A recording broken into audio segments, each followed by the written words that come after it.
Hi, saya Dibra Pesasta. And I'm Sally Crafter. And my name is Eric Brum. Sally and I work for FAO, and we're here today to teach you how to humanely catch dogs and vaccinate them safely. Kami sudah bekerja sama di Bali untuk mengendalikan rabies sejak tahun 2011. Tim vaksinasi saya, Garuda. Hai. Sudah memvaksinasi lebih dari 30.000 anjing. Kebanyakan ditangkap menggunakan jaring seperti ini. Anjing!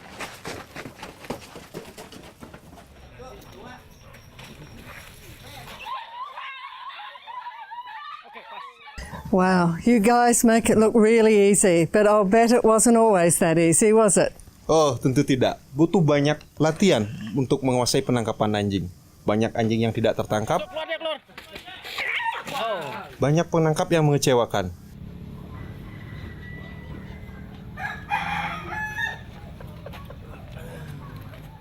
Tanah longsor. Dan bahkan beberapa anjing yang marah. What is it that helped you become so good, to be so smooth and efficient with minimal stress to the dog? Yang pertama, kerjasama. Awas. Yang kedua, strategi. 2 orang di sini. Oke, Garuda. Yes. Dan yang ketiga, kerja keras. Banyak kerja keras. Tapi, langkah pertama adalah belajar berpikir seperti anjing.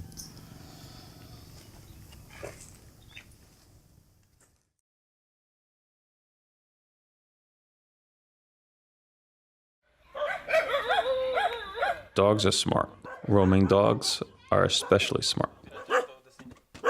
They live in a hostile environment, so they are very alert to their surroundings and know how to set up trouble. And the dog nets are definitely trouble.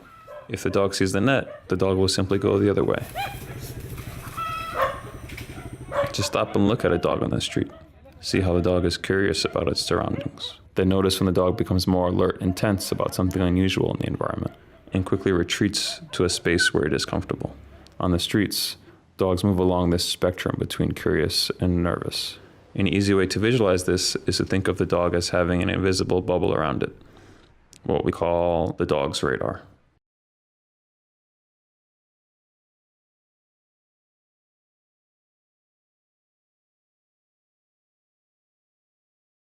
If you cross the boundary of the radar, then the dog will move to make sure that you stay out of it. If you approach the dog straight on, the dog will back away in exactly the opposite direction. If 2 people approach the dog, then the dog will take the safest path of retreat by moving in a direction that splits the difference between the 2. And now we can also see the difference between a curious dog and a nervous dog. The curious dog that doesn't feel threatened will have a relatively small radar, and the size of the radar will get bigger and bigger as the dog becomes more nervous. Understanding how the dog's radar works is a huge asset when trying to catch dogs. Dogs are faster than you. You will never chase them down on foot. Dogs have better eyes than you, so if you can see the dog's eyes, then it already sees you. Dogs also have large ears that are more sensitive than our ears. Dogs are the masters of the streets, and so they are our teachers.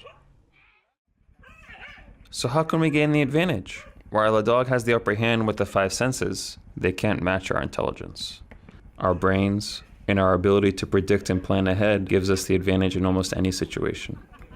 We can also use our ability to communicate with others to find out where dogs and puppies are, and especially to coordinate with our teammates when we're catching a clever dog. In general, we recommend that a dog catching team consists of 6 people, 4 dog catchers, 1 vaccinator, and 1 recorder. And when it's time to catch the dog, there needs to be 1 clear team leader to make sure that everyone knows the plan and that the plan is carried out correctly.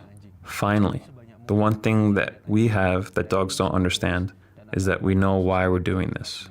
We know that every dog caught and vaccinated will weaken the rabies virus and will save dogs and people's lives.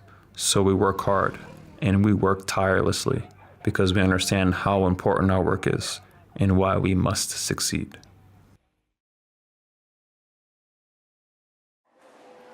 The ninja technique is the easiest technique to learn and only requires 1 net and 2 people, so it's a great way to start. Use the person without a net to get the dog's attention, to distract it by speaking softly or offering it food. It is important that the distractor looks at the dog all the time and never looks at the catcher. When the dog is focused on and distracted by this person, The catcher sneaks up quietly and quickly from behind the dog to throw the net over the dog before it can react. The ninja technique also works well with a sleeping dog. Just sneak up behind it and catch it quickly before it wakes up.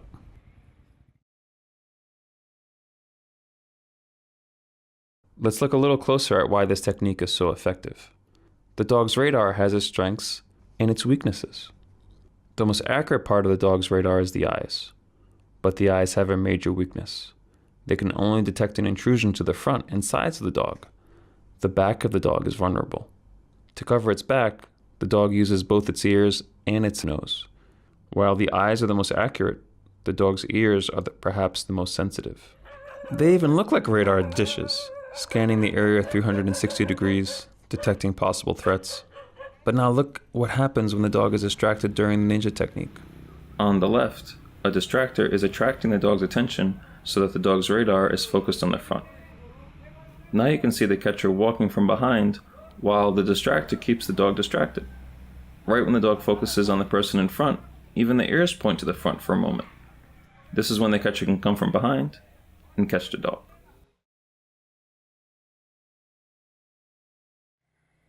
And the distraction is contagious. Once one dog is caught in the net, other dogs in the area will often run towards the commotion, barking loudly, causing a chain reaction. Their eyes are focused on the dog in the net, and all the barking masks the sounds of your movements. If additional catchers are ready with nets, they can easily approach and catch the second dog. An easy catch. We call this the 2-for-1. We get at least 2 dogs for the price of 1.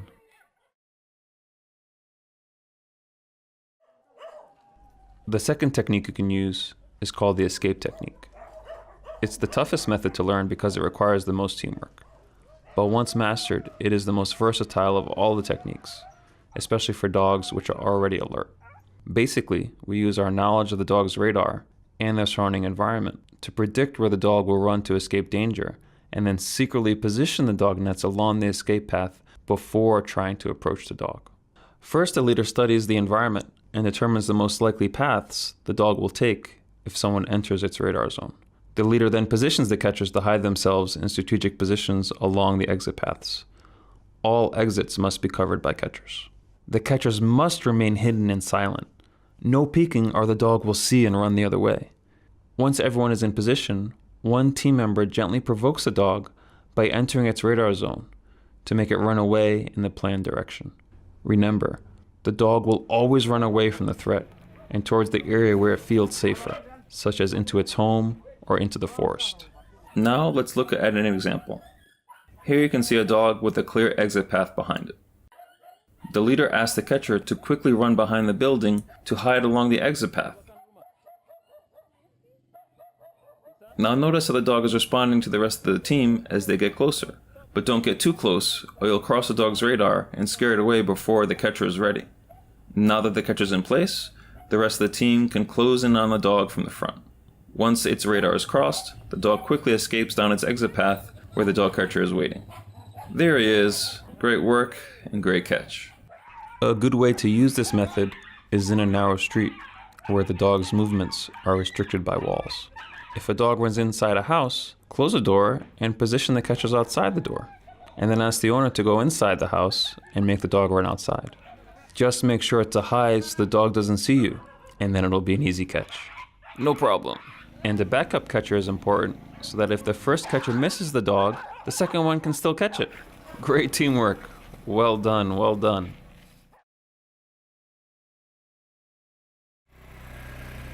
The final technique we'll show you, the motorbike technique, is often the most effective to catch roaming adult dogs, but also the most dangerous. Be careful when using this technique and keep your eyes out for other traffic. Always use a helmet and always follow applicable traffic laws when using a motorbike to catch dogs. The key to safely and successfully using this technique is the motorbike driver. The driver must be highly competent in all aspects of motorbike riding, including sudden but smooth braking, to place the motorbike so the dog is right next to the catcher on the back of the bike, and then keep the bike steady and balanced while the catcher uses the net. The catcher only tries to catch the dog once the motorbike has stopped. Trying to catch dogs from a moving motorbike is dangerous for both the dog and the catchers, and it is not recommended. The driver scouts dogs on the horizon and decides which dog to catch. If the driver doesn't communicate the plan clearly to the catcher, then the net won't be ready when the bike stops, and the dog will easily get away. This technique works best with at least 2 motorbikes. If the first bike misses the dog, then the catchers on the second bike may still be able to catch the dog while it's distracted by the first bike. Once the dog is in the net, the priorities are to ensure the dog is safe and to make sure you're not blocking road traffic and that bystanders are keeping a safe distance. Once you're in a safe location, twist the net continuously until it is rolled snugly around the dog so the dog can't turn its head, but loose enough so it can still breathe easily. This position will keep you from getting bit and also help to calm the dog. The dog can then be vaccinated and collared as detailed in part 3 of this video.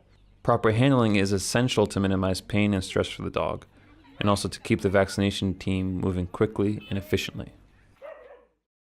Teknik-teknik ini hanyalah teknik aja. Tujuan yang ingin dicapai pada akhirnya adalah memvaksinasi anjing sebanyak mungkin, tanpa menimbulkan stres dan rasa sakit pada anjing tersebut. Dan teknik-teknik ini hanya untuk memberikan contoh bagaimana menangkap anjing. So as you get more experience, you'll develop your own techniques and approaches for catching dogs efficiently. Ultimately, once you become highly efficient like Garuda, you'll be able to quickly move from catch to catch, taking advantage of your ability to precisely predict the dog's behavior and also the behavior of your teammates, so you can catch the dog before it even has a chance to react.